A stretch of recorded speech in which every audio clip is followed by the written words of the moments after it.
Good morning and welcome to Daily Red Devil. We've got lots to get into on the show this morning. We're going to be talking about the goalkeeper. We're going to be talking about the striker situation. Lots of transfer related news. We are getting closer and closer to the summer window. But before we get into that, please do me a favour. Make sure to drop a like on today's video. Subscribe to the channel if you are new. And the topic that we're going to start with today is the goalkeeper. Do Manchester United need a new goalkeeper? Let me know your thoughts in the comment section below. And if we do, who should that goalkeeper be? Put the name in the comment section. I'm going to read through all the comments. I will reply to some. I'll heart some of them. So make sure you go and do that now. So let's start off right there.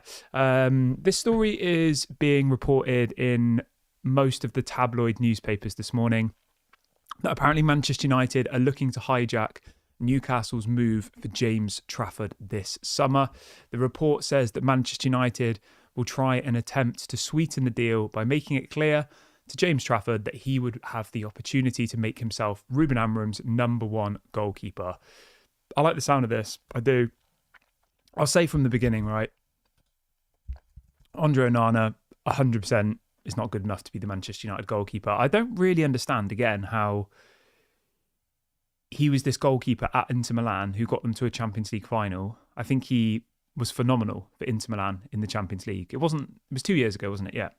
2 years ago. Phenomenal goalkeeper for Inter Milan. And he comes to Manchester United and he looks nervous. He just looks awful. We know that this happens to players when they come to Man United. They sometimes crumble under the pressure. But yeah, he's not good enough. He really, really isn't. And James Trafford is definitely an interesting option. He's only 22 years of age. Obviously playing football in the Championship at the moment for Burnley. It's not going to be a problem in relation to wages, which is always good. Apparently Man City are also interested as well, but I don't know. Do Man City need him? Edison's had a little bit of a dodgy season, but he's still a very good goalkeeper, isn't he? So I think if I was James Trafford looking at this situation and had the opportunity to go back to Manchester. I think he's from Carlisle originally, I'm reading here, but he obviously played for Man City's youth academy, didn't he? The opportunity to go back to Manchester United or go back to Manchester, it would be amazing for him. Obviously, there is still the potential that Burnley get promoted to the Premier League. They're third in the Championship at the moment. If they were to get promoted, obviously the fee would be a lot bigger.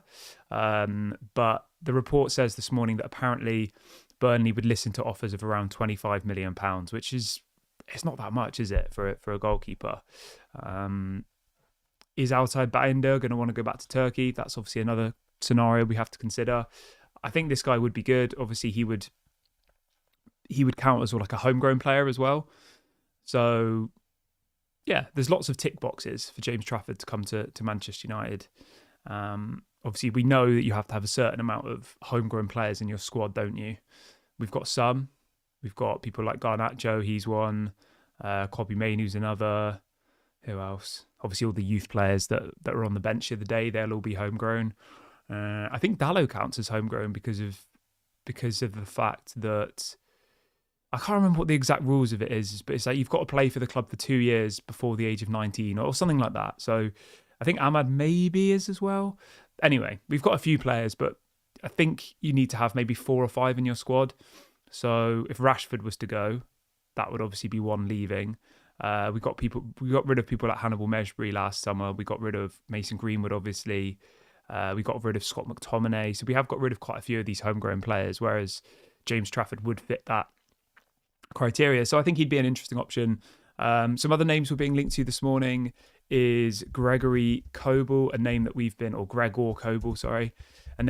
linked to for God knows how long.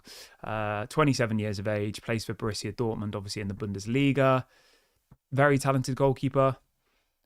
Probably is going to cost more than James Trafford realistically, but I think the reason why clubs have been alerted to his situation is I think there was talk of a new contract with Borussia Dortmund, but it doesn't seem to have formulated into anything. So that's why, teams are now on high alert that Kobel might still be available. He's a little bit older than James Trafford. He's 27. He'll be 28 just after the summer. Whereas I think James Trafford has just turned 22, if I'm not mistaken. Let me check. Yeah, James Trafford literally just turned 22. So there's about a 5-year age gap, but obviously Gregor Kobal's been around for a long, long time. He's a very experienced player, both internationally and domestically. He's never played outside of the Bundesliga, though. I don't know. Is that a problem? Maybe not. I'm just having a look. So he's conceded 34 goals in 21 games this season. It's quite a lot of goals, isn't it? But I mean, it's not. Yeah, I mean, I think goals conceded is a little bit of a. Yeah, Dortmund have had an awful season. They're 10th. I say awful. We're 15th. But yeah, they've had a poor season, Dortmund. So yeah, I think he's an interesting option. I'd be very, very interested to see about that one potentially happening. I just think that trying to get a deal done for a player like Kobel is going to be a lot more harder than getting a deal done for James Trafford, realistically. Kobel is going to be on big wages. Dortmund will want a significant fee. Whereas I think Burnley, yeah, I mean, I'm looking now, Kobel's on around nearly £200,000 a week. So yeah, it's a much bigger deal to do. Whereas James Trafford, you have a look at his wages, he earns 25k a week at the moment at Burnley. So, if you brought him to Manchester United, you say, here's 50k a week, that's double your salary. I'm sure he'd be happy. Whereas I think Kobel, if you brought him in, he's going to say, oh, I want a bit more money. Usually when players move to another club, they get a little bit more money, don't they? Usually, depending on what club it is and where they are in their career. But yeah, let me know what you think about the goalkeeper situation. Do we need a new goalkeeper? Let's do a little poll to get the show going this morning. Let's do this. Do United need to replace Onana? I honestly think this, right? I feel very, very strongly about the Onana situation, and I think that you could sign as many outfield players as you want. You could get Osimhen, you could get Edison, you could get Kenda, you could get whoever else it is that you think we should be signing. But I think it's not going to make any difference because the goals that we're conceding are literally comical, and it's been going on for, well, it happened last year as well. So whilst you've got Onana in goal, you're literally just relying on outscoring the opponent, realistically, because you are going to concede a couple of goals every game at the moment with Onana in goal. Because to me, he just doesn't look like a goalkeeper. When I watch him play, I just can't understand how he's got to where he is in professional football as a goalkeeper. It just doesn't make any sense. Is it a nerves thing? Is it a confidence thing? I don't know, but I just don't understand. Somebody in the chat saying, why don't we go back in for De Gea?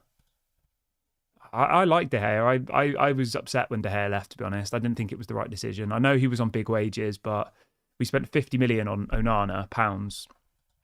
And we've given him, let's have a look, what's Onana's wages? Onana's on 120k a week. So that was why we did it. De Gea was on 350k a week. And Manchester United saw an opportunity to sign another goalkeeper who would only want a third of the wages of what's he called? Of De Gea. So that's obviously why, because if you do this, right, if you do this calculation, let's have a look. So we paid, was it 50 million for Onana? Let's have a look. Andre Onana. I'm not sure how De Gea is doing at Fiorentina, to be fair. So we paid 50 million euros. So what's that, euros to pounds? Trying to do a little, I like doing these calculations, right? So we paid 50 million euros, so it's about 41 million pounds. So we do 6.2. I'm just working out how much we're actually going to pay for Onana across the length of the whole deal. 41.2. So Onana's deal at Manchester United, this is including the wages, is worth a total of 72 million pounds. So that's the transfer fee plus the wages over a 5-year period, right? Whereas you look at David De Gea, I think he was wanting like a 3-year contract around that, and he was being paid about 20 million a season. So the point I'm making here is, for Manchester United to have given De Gea a new contract would have cost near enough the same as it would to buy Onana and his wages included, But I still think I would have kept De Gea, to be honest. And I know people are like, De Gea made mistakes, and he did, but the amount of world-class saves De Gea made was unbelievable. Whereas for me, most of the Man United fan base wanted rid of De Gea because he couldn't pass out from the back, but neither can Onana. Onana just kicks it long. So, I don't know. We've got a worse shot stopper who isn't good at crosses, which is the same as De Gea, and he can't play out from the back. So we've just downgraded, in my opinion. But maybe you disagree. Let me know what you think. Cosmo says, how much do you think Diogo Costa would be? I mean, he was the alternative, wasn't he, when we got Onana? I think he'd be expensive, to be honest. Diogo Costa, 25 years of age. Transfer market says 40 million, but I feel like it would be more than that. I think he has a really big release clause, doesn't he? Let's have a look. So there is a release clause in his contract for 62 million.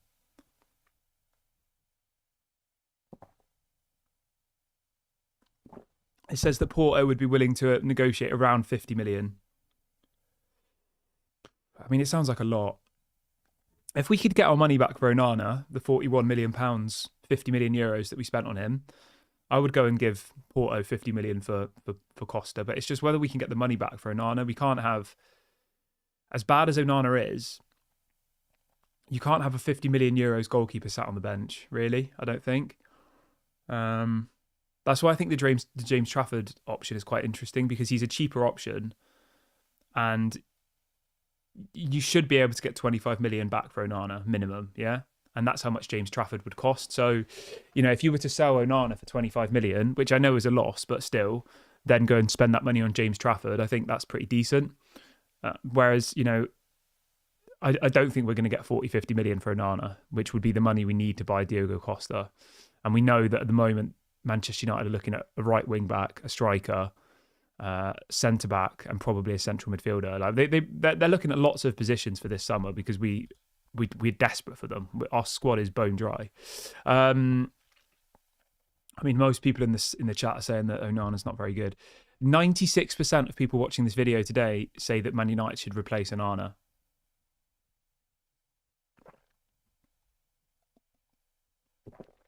That's crazy.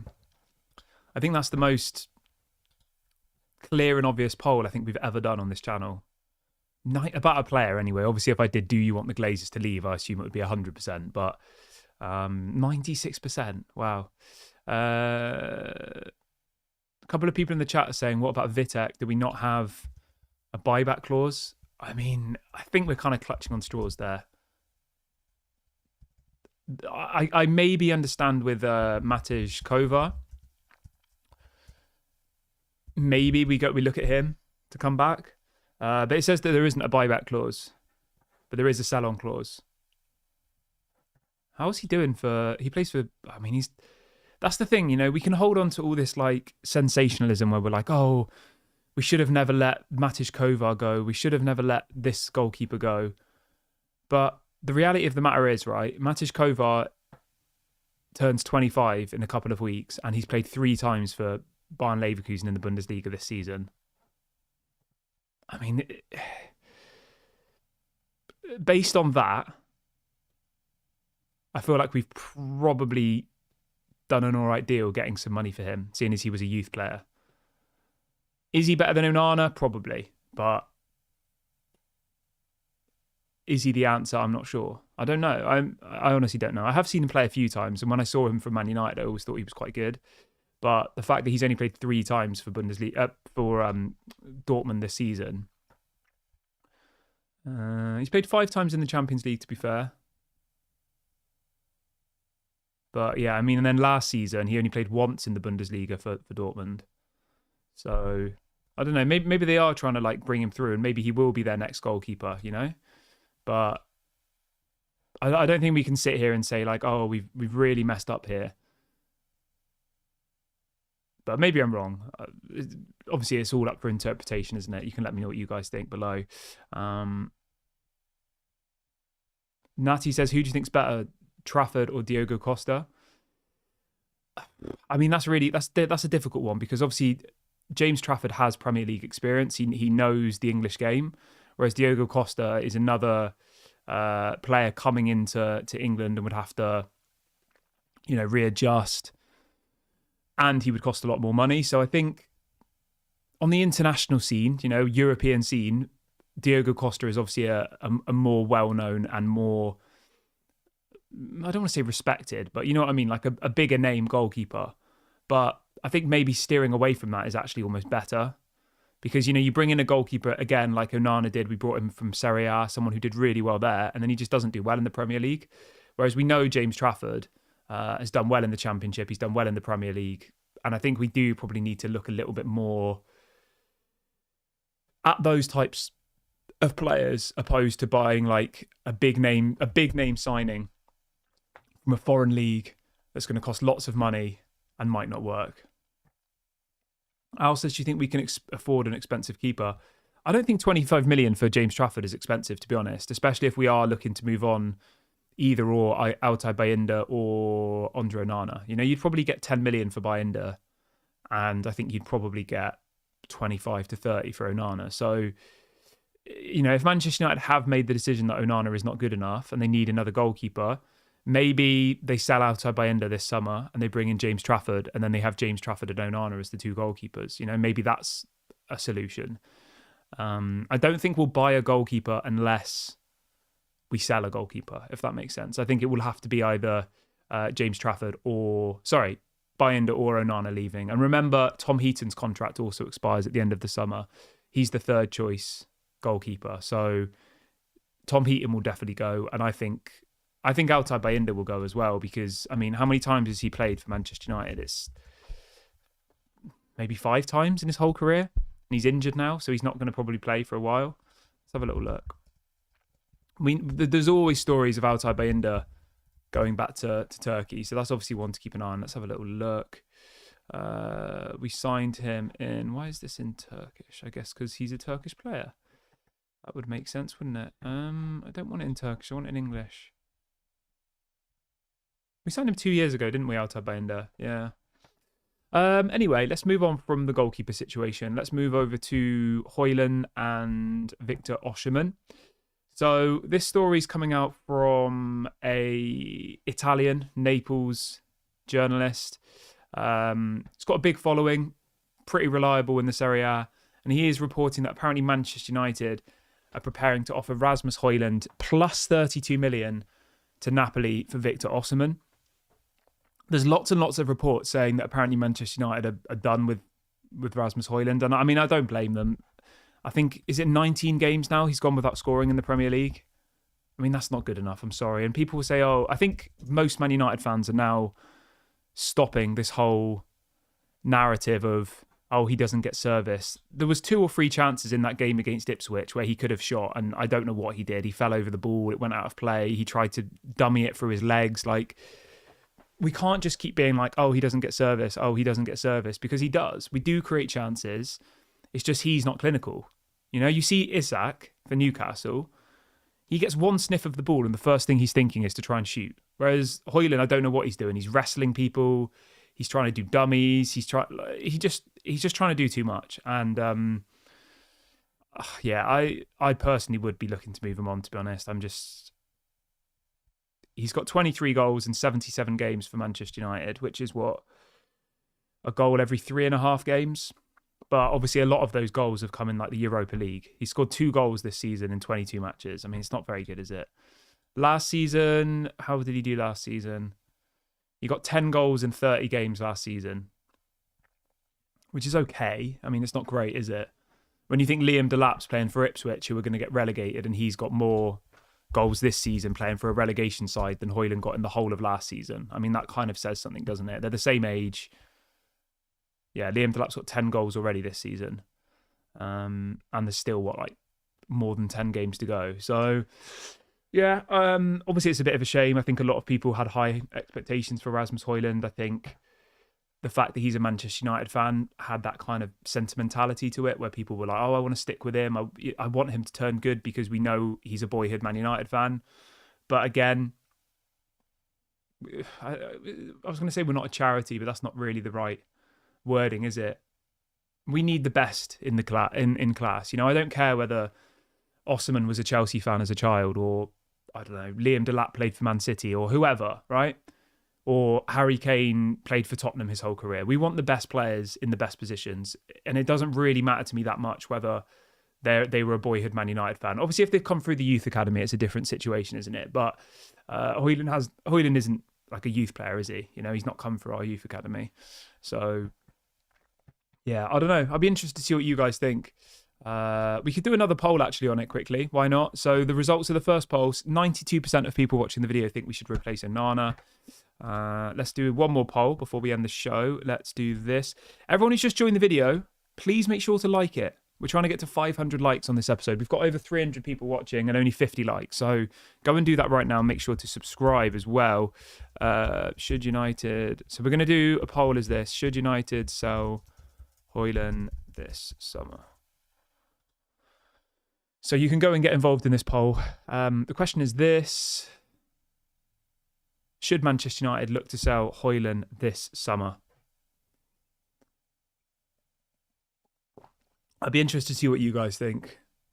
The last poll was a complete whitewash. Completely went. Right. Let's see if we've got any questions. Somebody saying, can we bring back De Gea? No, I don't think that's going to happen. Al says, why don't we look at Jonathan David for free? Yeah, I don't know what it is with Jonathan David. He's a name that's been around for God knows how long, right?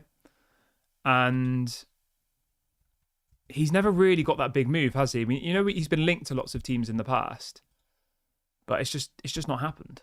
So I don't know. I don't know why. There must be something with Jonathan David that Premier League clubs don't like. He'll definitely get a move, 100%, Jonathan David. He'll go somewhere because his contract's up, isn't it? But yeah, I don't know. I like Jonathan David. I think he's a decent player. But for whatever reason, he hasn't really got the move that, you know, maybe he deserves, maybe he doesn't deserve. I don't know. I don't know enough about him. I've seen him play a handful of times for Lille. He's a name that every single window is linked to Arsenal. He's linked to Manchester United. He's linked to Newcastle. He's linked to West Ham, but he never goes. So I don't know. Maybe he just wants to run his contract down. Your guess is as good as mine with this one. He's not somebody that I've particularly followed. We have a super chat coming in from DJG. Thank you for your support, my friend. DJG says, I think that Onana needs a loan plus future sale. Yeah, I mean, that's a possibility. I mean, it's quite rare that you loan out your first choice goalkeeper, but I mean, if we can't sell him, then yeah, maybe. I personally think, right, after thinking about it, I think he will be incredibly difficult to sell because his stock price is probably as close to rock bottom as it could be. So if I was Manchester United, right, we know that Tom Heaton's leaving. That's 100% confirmed. So that's one goalkeeper going. Tom Heaton's on about 50 grand a week as well, which is a lot, right? So let me simplify this for you. Let's do our plan. James Trafford at Burnley is on 25k a week. We signed James Trafford for £25 million. Okay, that's the asking price. We give him 50 grand a week, which is double his salary, and that's how much we've currently been paying Tom Heaton, who is 100% leaving. His contract's up. So wages-wise, Tom Heaton goes 50 grand a week saved. James Trafford comes in, 50 grand a week goes to him. Does that all make sense so far? And then in relation to the transfer fee for James Trafford, I'm almost certain that Altay Bayindir will leave Manchester United, and I think we'll get around £10 million for him, okay? So you get 10 million for Altay Bayindir. That's 10 million towards the transfer fee for James Trafford, leaving you with about 15 million to pay. And then you look at Altay Bayindir's wages. He's on about 35k a week, which is 2 million a season. I think he's got about 3 years left on his deal. So what's that over 3 years? 6 million there. So 10 million in transfer fee, 6 million in wages saved. That's 16 million. So yeah, I mean, you're getting James Trafford for 9 million effectively, because the wages are obviously covered by Tom Heaton leaving. So Altay Bayindir goes, Tom Heaton goes, James Trafford comes in. That's only 9 million net total to do that, all those transactions, 2 goalkeepers leaving, 1 new goalkeeper signing. And then you just promote a goalkeeper from the youth team as your third choice goalkeeper. So you have Onana, James Trafford, plus a backup third choice goalkeeper from the youth. And I think that improves you massively. That gives Onana competition. Either he thrives off that, either Onana suddenly becomes really good. That does sometimes happen. I don't think at the moment Onana's under any pressure because one, Altay Bayindir's injured, so there isn't any other goalkeeper other than Tom Heaton, who's never going to start in the Premier League for Man United now. He's like, is he in his 40s, Tom Heaton? Let's have a look. I think he's old. Let's have a look. Tom Heaton, he's 38. He's retiring at the end of the season anyway. But yeah, let me know what you think of that. I think that's quite a good idea. Big ups to Fred, who's just gifted 5 memberships to the Daily Red Devil Members Club. Thank you very much for your support, my friend. Everyone who got gifted a membership, make sure you go and say thank you to Fred for his kind gesture on this Friday morning. Really appreciate that. Thank you very, very much. Melchett says we should get rid of Onana, Heaton and Bayindir and bring in James Trafford and Vitek instead. Yeah, I mean, that's a possibility. I think, obviously, there's lots of different ways you can kind of word it, but I think, obviously, the most realistic option is that Bayindir leaves, he goes back to Turkey, which is very likely. And Tom Heaton's obviously leaving because his contract's up. So if we could get rid of Heaton and Bayindir, I think that would be quite easy to do. Bring in James Trafford. Great, 22 years of age. And yeah, to be fair, we could just bring back Vitek. He is on loan at the moment in the Austrian league. So maybe that's the solution, to have him as the third choice goalkeeper. Maybe he's good enough to be the first choice goalkeeper. I'm not entirely sure, to be honest. I don't watch the Austrian league. If there's anybody here who does, if there's anybody who's kind of been following his career, let me know. I think he looks decent. Again, he's a youth player, so he would, I think, be classed as homegrown, I think. Don't quote me on that, but he has come through the youth academy, so I expect he would. He's been here since 2020. So, he would be a youth player because he's been here since he was 16. So he would be a homegrown player, which is really important these days. So yeah, maybe that is the solution. You let Bayindir go back to Turkey, 10 million, I reckon. You let Tom Heaton's contract expire, which it will. Bring in James Trafford. Bring back Radek Vitek, and then your goalkeepers are Onana, Vitek, and James Trafford. That fills me with way more confidence, and I think, I mean, obviously, if an offer comes in for Onana, great, sell him. But the likelihood, I think, of someone offering the money we need in relation to amortization, in relation to us actually being able to spend, I don't think it's going to come in for Onana this window. In the summer window. I might be wrong, but we'll see.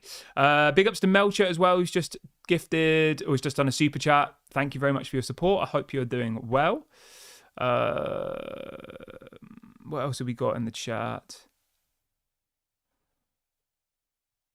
Somebody says, if Bayindir is on lower wages, it does not make sense to let him go. But the thing is, right, if someone said to me now, I'll give you 40 million for Onana, I would drive him to wherever myself. But that's not going to happen. So we've got to try and be realistic with our hypothetical scenarios here, because no one's going to give us our money back for Onana at the moment, I don't think. I might be wrong, but we know for a fact that someone will give us 10 million in Turkey for Bayindir, definitely. And we know for a fact that Tom Heaton's deal expires in May. So that's 2 easy ways to get rid of goalkeepers. And obviously we know that James Trafford is available for a good price. And we know that Radek Vitek is our player who will come back. So you can kind of piece together how you can improve the goalkeeping situation at the moment. Because, let's be honest, Bayindir isn't challenging Onana. And Onana knows it, I think. There's no one breathing down Onana's neck. So, yeah, that's my take on that. But anyway, Sean says that Altay Bayindir is proven far better goalkeeper than Onana. I don't think we can say he's far better. I don't think that's fair. Bayindir had, I think, 1 good half against Arsenal. Onana has had some decent games. I know recently he's been awful, 100%, but it's not like Altay Bayindir is this world-class goalkeeper who should be our number one, and we're all sat here scratching our heads saying, why is the manager not starting him? Like, Bayindir is a backup goalkeeper at best. Let's be fair. He's not world-class. Neither is Onana, to be fair, either. But, yeah, the point I'm making here is, right, you have to just look at the whole bigger picture. Nobody is going to buy Onana for the amount of money we need and pay him the wages we need. Okay? So then you have to look at the other options and you have to say, well, Altay Bayindir is on low wages and he's still young, and obviously Turkish clubs will want him because he's the Turkish national team goalkeeper. So it's an easy deal to do. But yeah, obviously if someone said to me, who would you rather sell, Onana or Bayindir? I would say Onana any day of the week, but it's just not going to happen.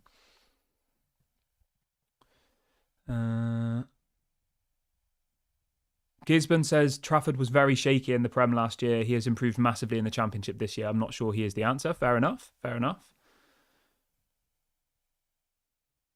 Alex says Binder might want to be first choice. Somebody says Onana does not do the basics well. I agree. And says for Binder, maybe he's not a sweeper keeper. Melcher says Binder has also been poor and inconsistent. I would agree. I think, you know, we have this tendency as a fan base to be like dreaming of the things we don't have, you know, to be like, oh, Binder's the answer. He had a 20-minute spell against Arsenal where he was really good. Do you remember in that Arsenal game, the first half he was pretty shaky and then the second half he was better? But I don't think either of them are the answer at all. You know, maybe James Trafford's not the answer. Maybe we need to go and get, I don't know, Courtois or a big name, but it's just not going to happen, is it? But anyway, I'm going to wrap the video up here, guys. Thank you very, very much for watching. Thank you to all the people who've done the super chats and obviously to Fred for gifting the memberships. I really, really appreciate that. Before you leave today, don't forget to drop a like on this video. It's free. Go and give it a like. It helps the channel. And be sure to subscribe as well. I will drop a link into the chat right now. So if you want to go and subscribe, it's completely free. Please go and do that right now. Yeah, have a great day. I'll speak to you all on Saturday morning at about the same time. So yeah, bye for now, everybody. Have a good Friday.